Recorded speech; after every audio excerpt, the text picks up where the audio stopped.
Hey guys, I just wanted to bring your attention. We are going to be running a free masterclass on February 23rd at 6 p.m. UK time. That's 1 p.m. Eastern time. If you're looking for more qualified leads, if you want more visibility, if you want to increase your income, I'm going to be sharing a masterclass where you can create and build your own digital summit. Now, I had zero experience when I launched this a couple of years ago, but we managed to master this. 3 summits later, we've managed to make over 6 figures. We've managed to create 5,000 qualified leads, and we've managed to get on the front cover of some of the most reputable magazines in the world.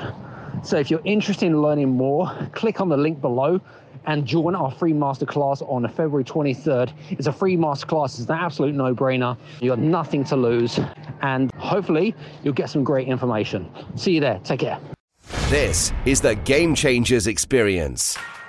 Deep dive conversations with leading business disruptors, Olympic athletes, celebrities, entrepreneurs, and influencers from around the world. This show will teach you insights about the winning principles in mindset, productivity, marketing, branding, entrepreneurship, business strategy, and more. Hosted by productivity authority, business strategist, former elite athlete, author, and public speaker, Adam Strong. Hello, everybody, and welcome to the Game Changers Experience with myself, Adam Strong. And today, we have a great show lined up for you guys. I'm actually hanging out with my good friend, Vee Roberts. Now, me and Vee actually go back quite a number of years. I think I've known Vee for probably about 8 to 10 years. And I remember this because she reached out to me through social media. She liked some of the things that I was doing, and she invited me to a talk in London.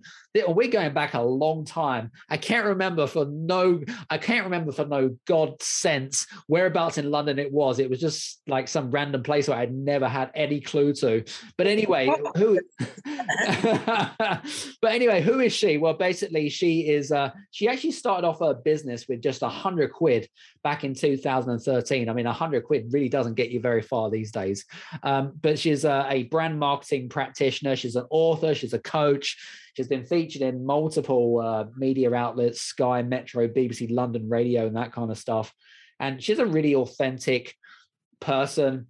She's also, she's been a single mum of 4 kids as well. And, what I love about Vee is that she's really kind of stepped up and really, balancing family life, right? Being a single mum as well as running a business. Now, multiple businesses, it has its challenges. I totally get it. And I know some of the listeners that are listening here, you are parents, including me. I've got 4 kids as well. Don't even go there. Let's not even go there. But what are we going to be talking about today, ladies and gentlemen? We're going to be talking a little bit about content marketing. I think it's one of those hot topics, which I love to talk about. We haven't really spoken about too much about content marketing, but we're going to be talking a little bit about how to generate leads from content marketing, but we're also going to be talking a little bit about how to monetize that content so that you can effectively grow your businesses and scale even more. We're also going to be talking a little bit about some tips and strategies if you are already new to this, but also if you're experienced as well. So without further ado, welcome to the show, Vee. Hello, thank you for having me. It's all good. All right. Love to kind of really drill in here and stuff like that. And it's interesting because we've known each other a long time. We haven't spoken too much in the last sort of years. I mean, we just, with entrepreneurs and as business owners, you just kind of go through life, don't you? Do you know what I mean? But it's good to see you. And I mean, how's life? Just out of curiosity. Yeah, it's good. I mean, obviously we've all experienced the pandemic in some way, and yeah, I'm feeling very positive about this year. I was also positive still during the pandemic, but I think this year is a year of growth, a major rate for me, particularly because I'm very focused on specific products and projects.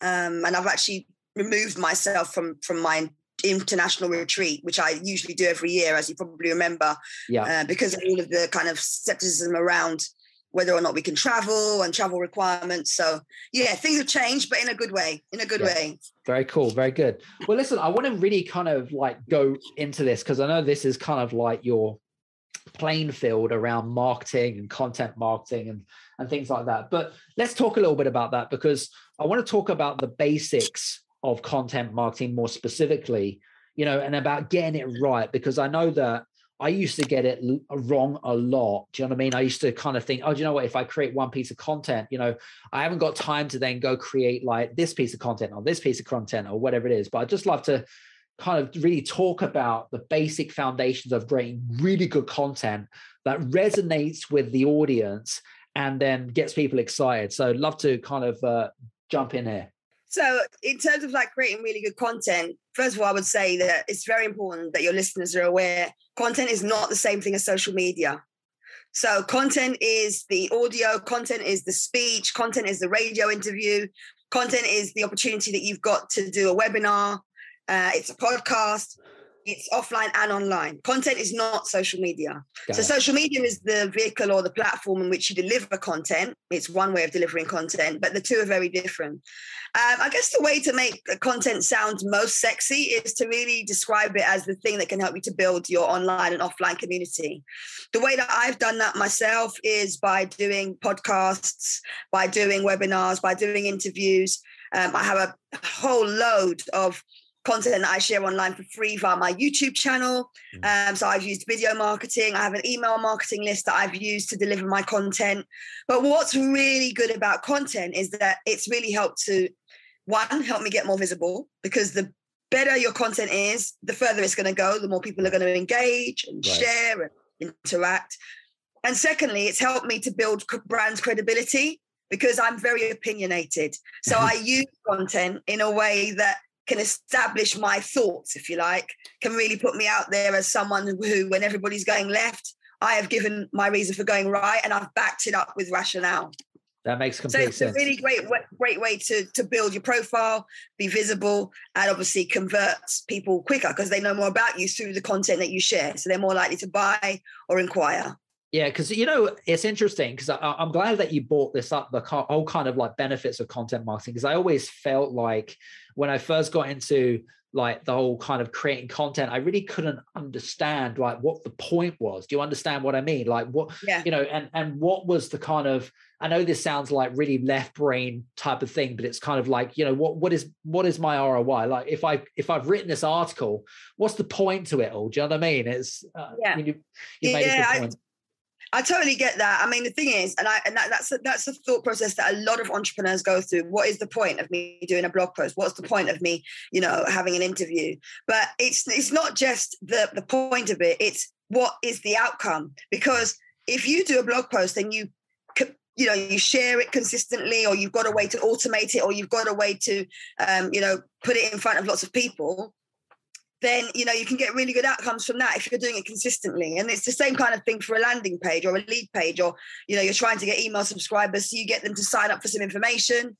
That information is your content. So in the long term, you would hope that the positive outcome is sales or more subscribers or, you know, people inquiring because they're interested about your service or your product.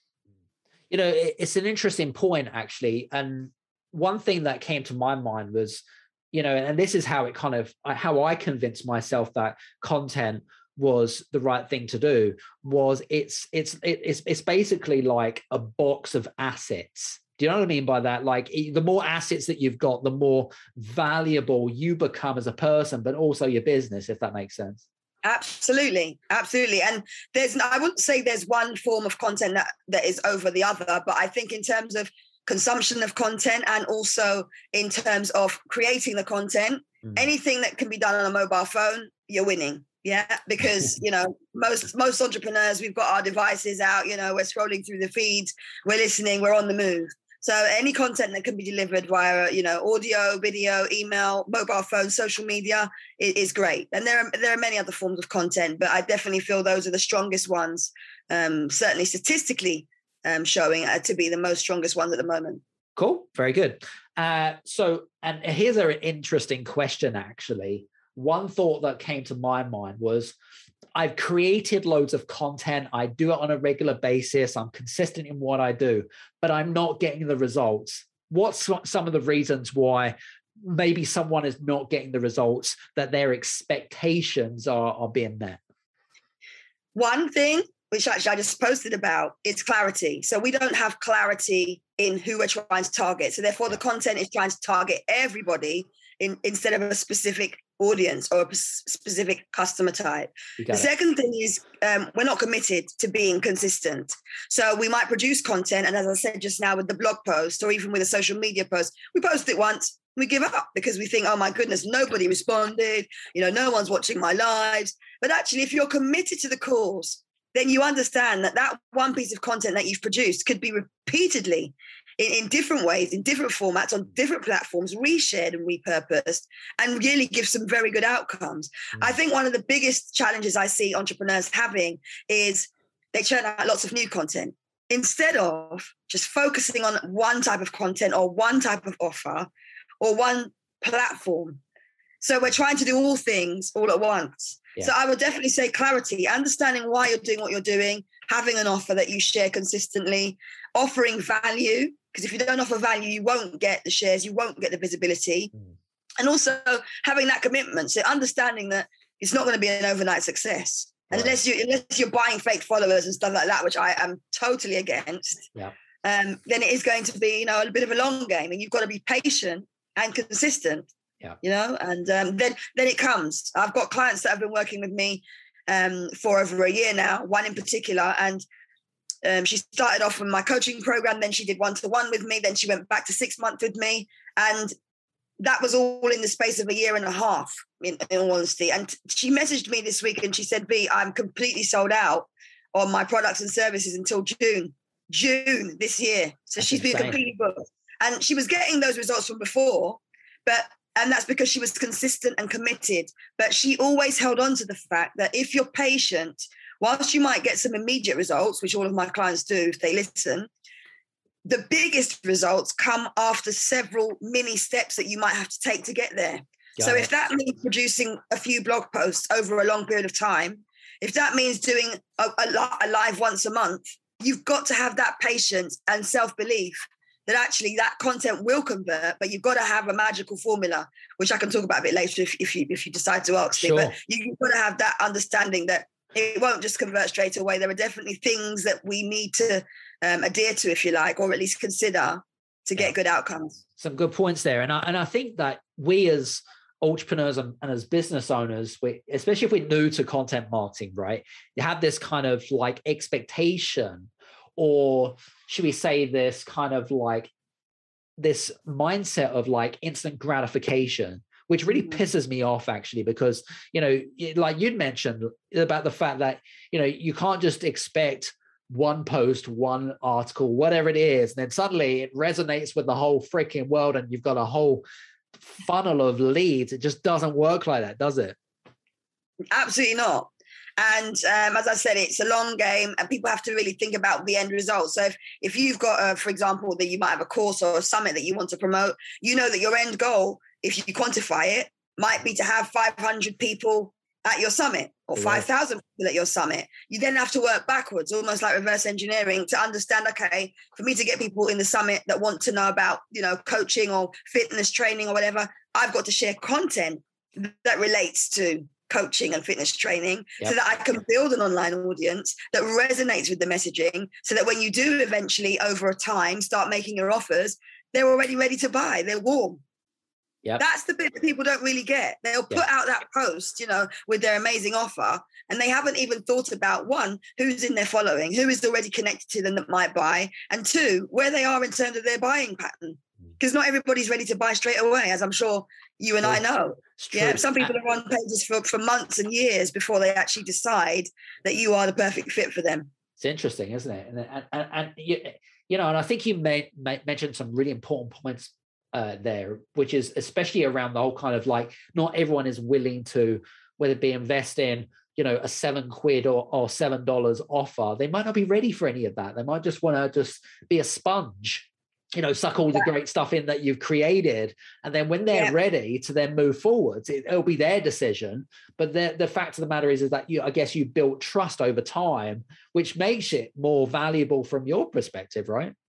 Absolutely. Because the thing is, for me anyway, it's about quality rather than quantity. So Yeah. I'd much rather have 10 followers or 10 people in a group than that are very engaged and, you know, ready to take action, ready to level up with their branding and marketing, rather than 10,000 who are literally just sitting there lurking and inactive. So I think it just depends on your objectives. And with content marketing, if you've got a plan, you know, using that example of the summit or, you know, workshop, if you've got a plan for growth, so that you can build up momentum and build up interest and have people, you know, literally on your tip of your tongue waiting for you to say the word buy now, that's a great place to be. And that should be what happens with content. It should be created to generate inquiries and attract customers. Love it. Very cool. It's community building. So very good. Some good points there. So let's talk a little bit about, I mean, listen, we've got so many tools and resources at the just in our hand. It's amazing how much is so much available compared to like 5, if not 10 years ago, which is insane. But let's just talk about, like, for example, I remember back in the day when I used to think, oh, do you know what? I need to write another bloody article. And I used to test hating. I'm not really a big writing fan, right? Because I take content and I love to create content in audio and video forms, but the technology wasn't there back then. Do you know what I mean? Like now it's much more widely available. But let's just talk a little bit about the different types of content which is out there right now that people could potentially use. And how can they, I suppose, how can they leverage that? You know, because there is a lot of great tools out there now. And you know, where should people start in terms of like the content creation side of stuff? All right, I'm going to say something which might go against the grain because, as you probably know, I'm not a textbook marketeer. I teach from what I know. Right? So first thing I would say is video marketing, whether it's using your face or your client's face or your customer's face or your staff's face. Videos work. And even if you're not showing faces, voiceover over images, anything moving, animated graphics, they're a big thing. And you can teach, you can do demos, you can do FAQs, you can do live webinars using video. First place you want to put your video is YouTube. A lot of people think it's social media. It's actually YouTube. The more content you can get on YouTube, the better for you. YouTube is owned by Google.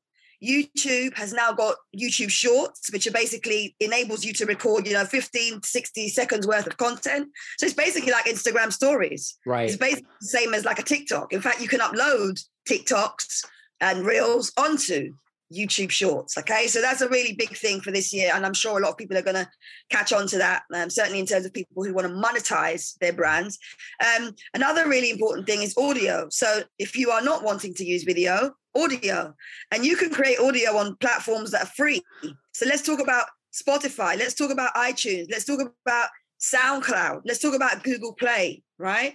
My first platform that I did my Zooms on, my podcasts on, was SoundCloud. So the Inspire Your Biz platform was used via SoundCloud. And my daughter, who now works at the BBC doing journalism and multimedia, she launched my podcast via Zoom. So I would record a few episodes, but she interviewed lots of people, some really famous people, actually. I won't name drop any of them, but some very well-known people were on the podcast when it first started. She did that using Zoom, and she kind of edited it at uni because that's how she started. Sure. But nowadays, you and I, we can create via Zoom audio. Zoom allows you to then convert that file to a sound file or a video file, depending on how you record it. Yep. So that then doubles up as a video and an audio.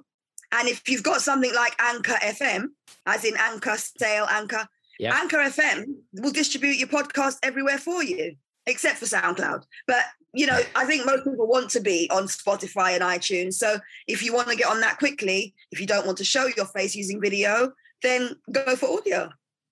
So I would say video and audio, definitely. And then in terms of social media, very easy, very quick to use, and you've got just need a Wi-Fi connection and a decent camera, to be fair, and you're laughing. So I would definitely say, depending on the product or service that your listeners have, will determine where they might want to present themselves. And also, depending on the audience that you want to attract, depending on the age of the audience, depending on where statistics show they are most active, but also depending on your preferences.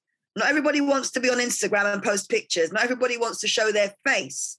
So some platforms are more visual than others. So I would definitely say just think wisely about social media. But social media, audio, you've got things like Clubhouse and different things you can run on. And then, of course, automated webinars as well are really good for ongoing lead generation.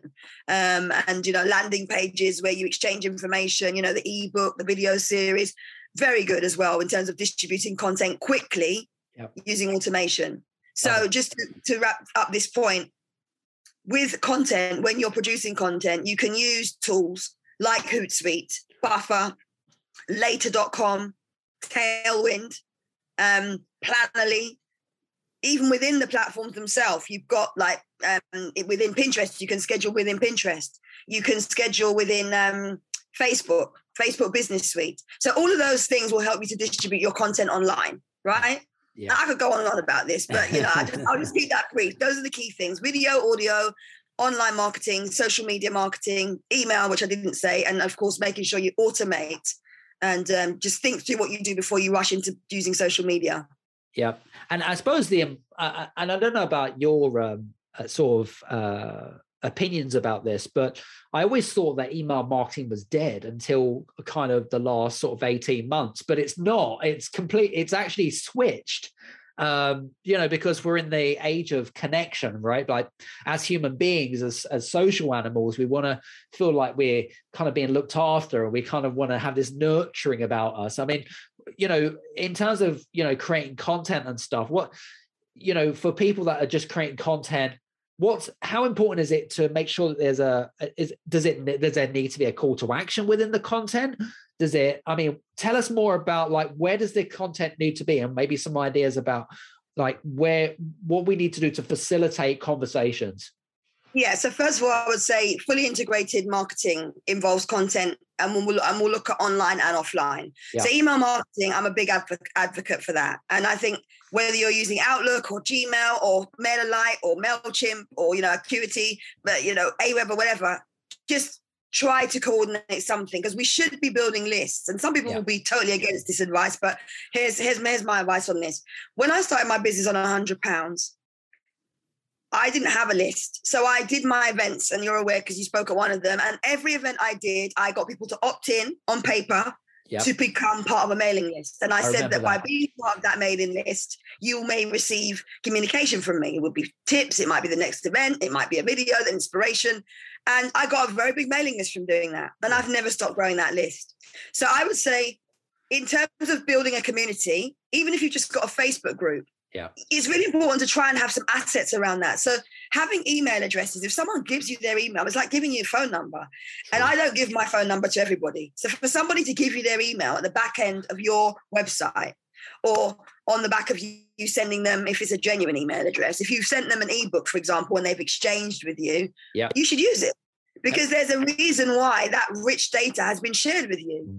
So my thing is, if you've got an email address, you can also then move from them sending them an email to then directing them to your latest video on YouTube, to then directing them to your latest blog on your website, then directing them to, your webinar. And that's how you nurture quality relationships. Yep. So I've had email marketing at the center of my strategy for the last 9 years, because everything I do is about communication, keeping people informed, educating, inspiring, and also selling. Let me not beat around the bush. I want to sell. And the best way to sell is to build genuine relationships and have a two-way dialogue. And I'll give you an example. When Instagram and Facebook went down very recently, there were lots of people that were like, oh my goodness, it's gone down. What do I do? I have my emails. So I used email marketing and YouTube, and I didn't miss out a trick.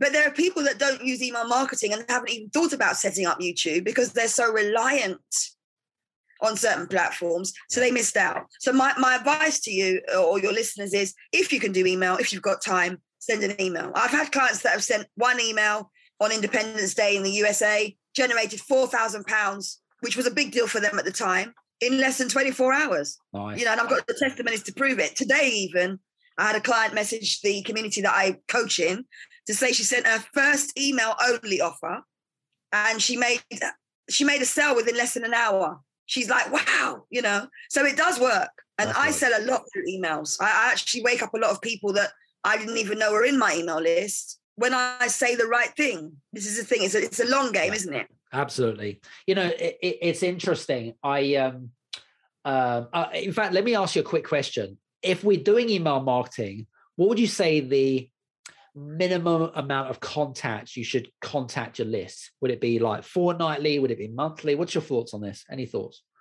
My honest recommendation is try what you can manage. So if you can manage once a week, do once a week. Yeah. The key to understanding what works with your list is the opening rate, the data, the feedback, the amount of people that will unsubscribe is usually a very good indication. Yes. That said, if you're only sending one email a month and you get loads of unsubscribers, or you're sending one email every quarter and you're getting loads of unsubscribers, that's nothing to do with spam. That's because your content isn't necessarily hitting the mark.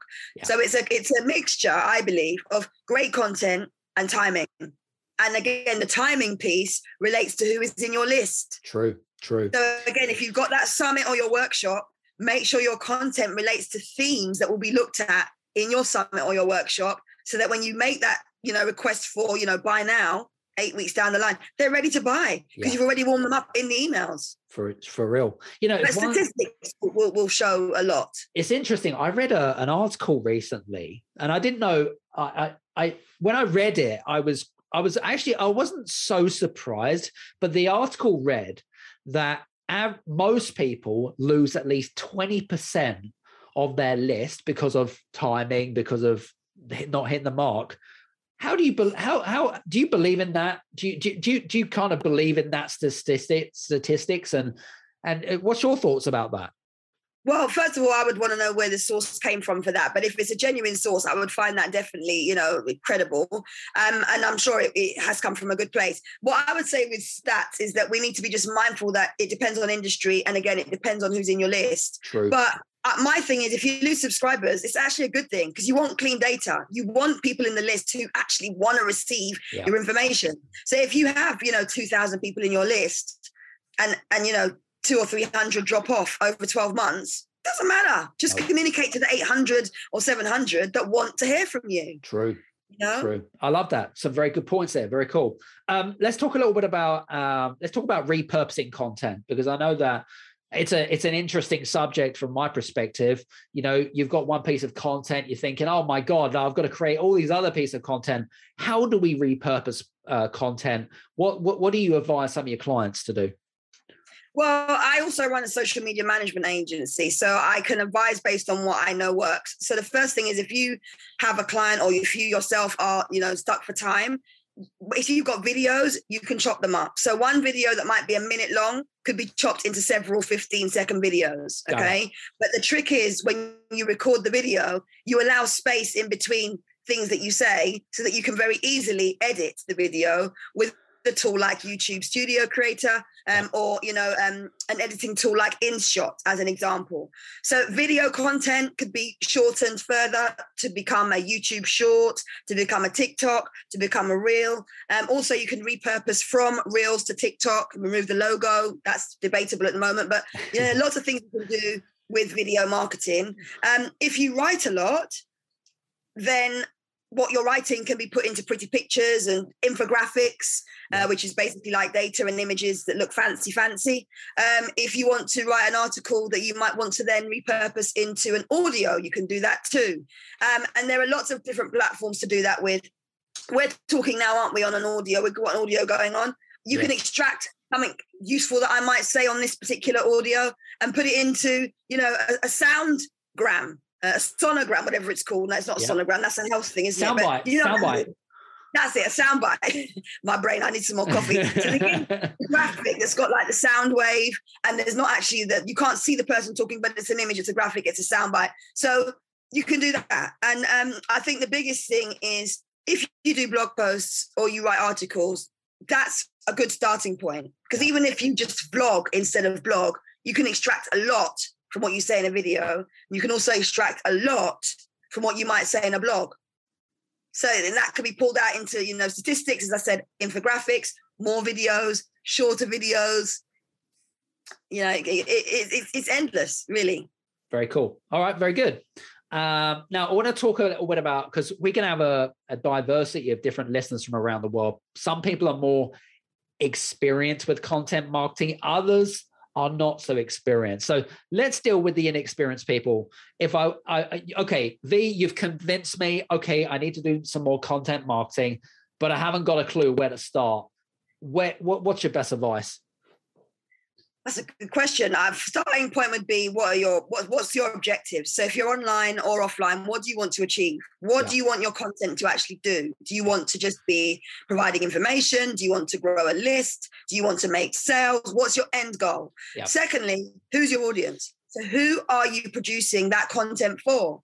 Because if you don't know who you're producing the content for and you're trying to speak to the whole world, it's very, very likely that your message will be lost.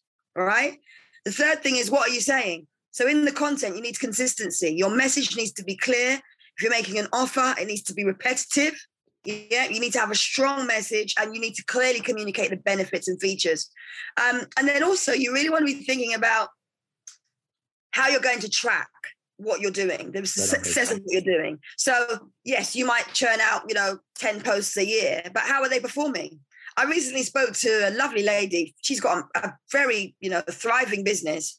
And she said, oh yeah, I've got a VA and my VA does all these blog posts for me. And, she does, all these videos. And I said, that's brilliant. But do you have stats on how that content's performing? And she said, no, I kind of leave her to it. I don't really know what happens. And I thought, you're paying a VA to do that for you. They're doing it for you, but you don't actually know how it's performing.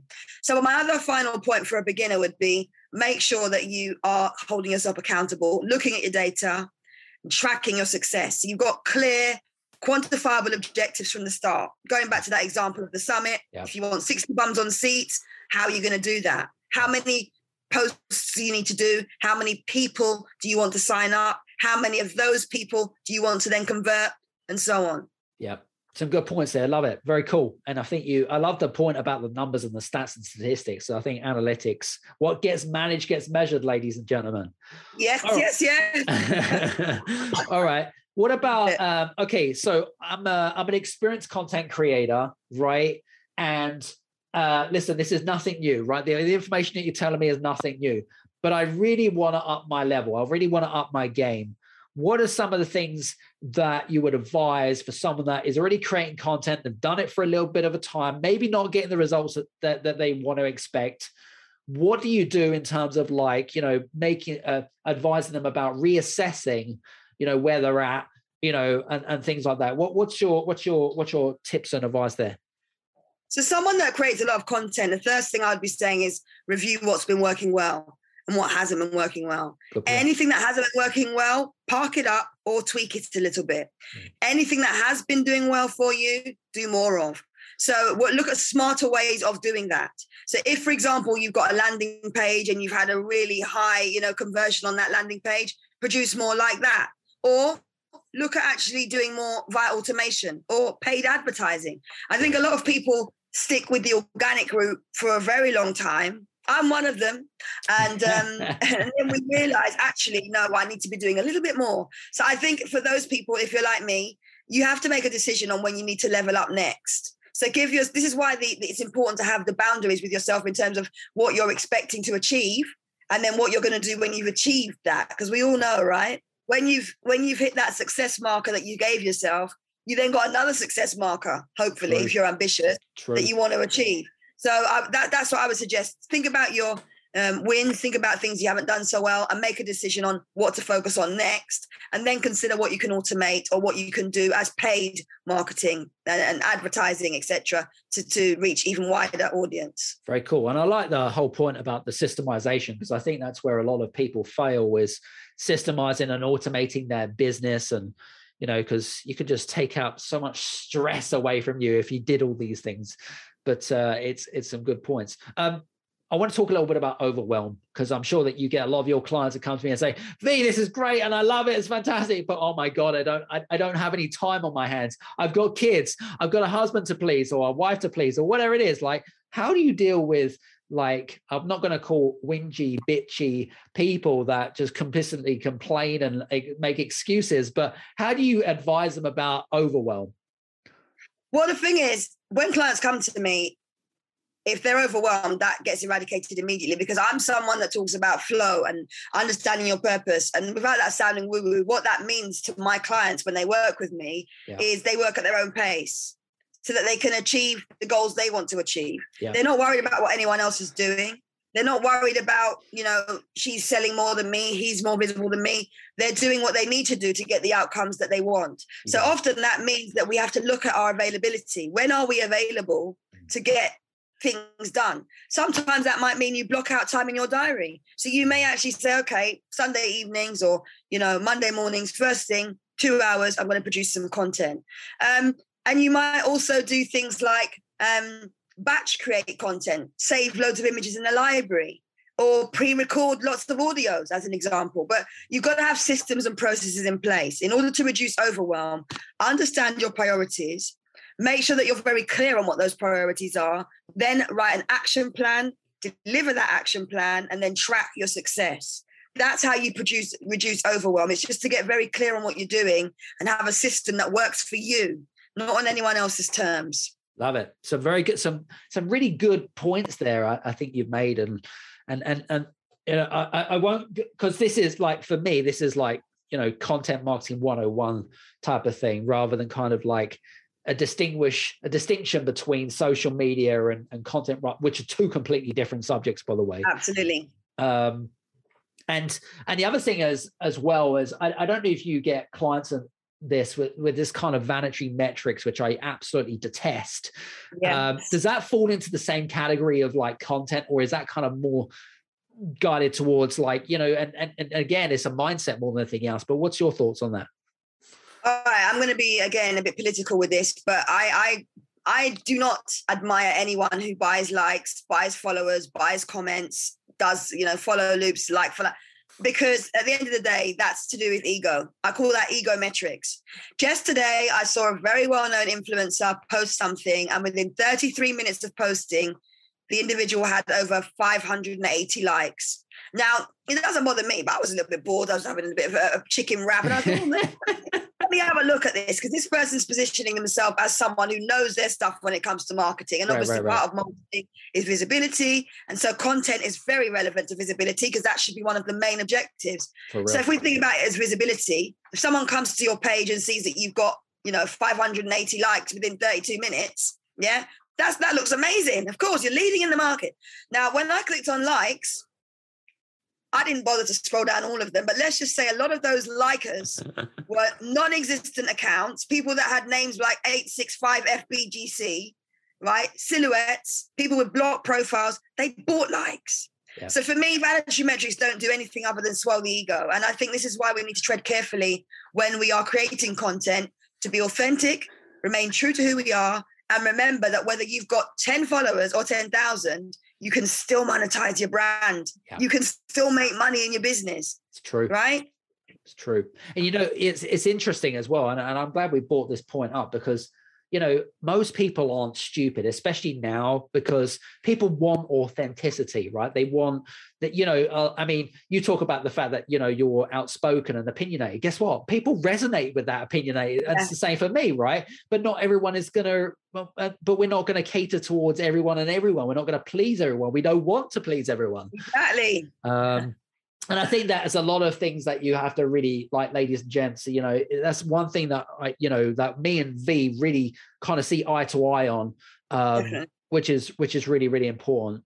But listen, I know we're coming towards the end and stuff like that, but I'd love to know what you're working on right now. What are you working on right now? And I know that, from when you started your business, which was 8 years ago, which I think was probably around the same time that we first met, actually, which is crazy. By the way, I don't endorse you guys to do what Vee did, which is go and organize events and then go get a piece of paper, right? There's better things to do in this day and age, but I'd love to know what you're working on. Yeah. Good point. And also, you don't want to get caught out by any data protection issues. Say exactly that. GDPR officers coming to knock on your door. Yeah, but I still got the opt-in tick. So it's still all valid info. But yeah, I'm working on quite a few interesting things. I'm actually now being paid in 2 different communities to coach on social media and online marketing. Nice. I'm also, as a associate of the Chartered Institute of Marketing. I'm actually doing quite a lot in terms of learning new skills now. Nice. I'm a CIM member, but I'm also a postgraduate, and I've also done my degree, obviously, as you're probably aware, in branding and marketing.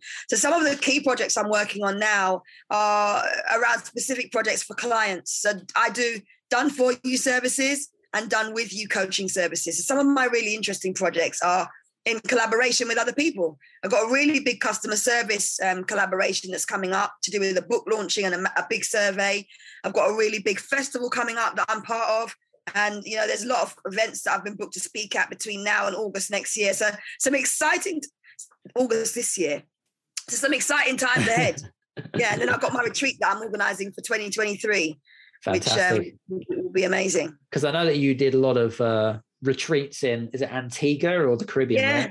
Yeah. Yeah. I saw that. Yeah, I'll be back there next year. Hopefully, fingers crossed, all good. Listen, It's been great to catch up after such a long while. And I think we've had a lot of fun, and I think we've covered a lot of groundwork. So just want to say thanks very much. I really appreciate today. No problem. I've enjoyed being here. And if any of your listeners do want to touch base with me, I'm sure you'll have my details in the website, but I can be found on the hashtag, which is AskI2M for Mike. There we go. So guys, if you want to connect with Vee, please do so by checking out her links below. And also, if you do connect with her on social media or like, please do mention the podcast so she knows exactly where you're coming from, that you're not some weird stranger, of course, off the street, but we generally get those anyway. But listen, I hope you've enjoyed today's episode. Make sure that if you've enjoyed today's episode, please do me a favor. Whether it be a 1-star or a 5-star review, please do me a favor and leave a 1 or a 5-star review below. And I'm extremely grateful and appreciated of your great feedback. So thanks very much from me and Vee, and we'll see you on the next Game Changers experience. Take care, everyone. See you soon. Hey guys, I just want to say thank you so much for listening to today's episode on the Game Changers experience. I would be gratefully appreciated if you could leave a good or a bad review. It doesn't matter, 1 or a 5-star review, whichever you prefer, on any of the platforms, whether it be on Apple, whether it be on Spotify, Podchaser, etc. And please leave a testimonial or review about our podcast. And if you have enjoyed our podcast, then I look forward to seeing you on the next Game Changers experience. Take care. See you soon.